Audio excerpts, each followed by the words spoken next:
is there anything that we can take from the first 9 months of this year and say, okay, for the last 3 months, that where you've got a consumer that the Fed is going to be watching, where you've got a lot of corporate balance sheets that might continue to be restructured going into next year, what that spells out for the economy at large, even as we begin 2024?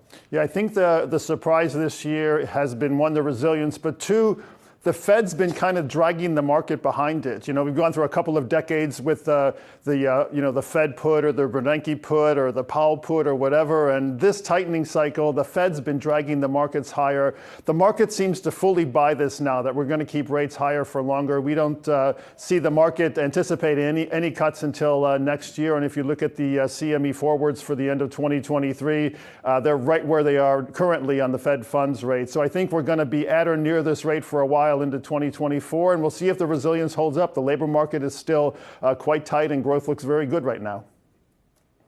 And Michele, what are some of the catalysts that you're potentially looking at as we do continue to get more data coming out between now and the next Fed meeting? Well, I think inflation is certainly something that shouldn't be dismissed, even though we have seen pockets of it obviously settle down. There are still areas of concern. I mean, wages would certainly be one, and we have a UAW strike possibly happening. And of course, it's all about wages.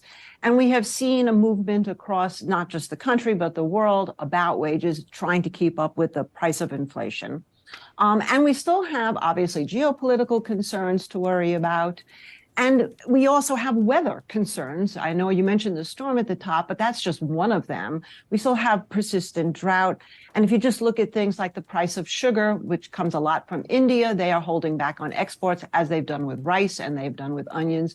So there's a lot of similarities. People have been talking about the 70s, and now we've been talking about it for quite some time. But now it really seems like exactly what kind of happened at 76. Looked like we were going into a recession. There was a very substantial Fed hike at that point. They eased up. And then, of course, as we know, inflation kicked up again. We have some similarities. That, to me, is going to continue to be my concern until I see conditions change.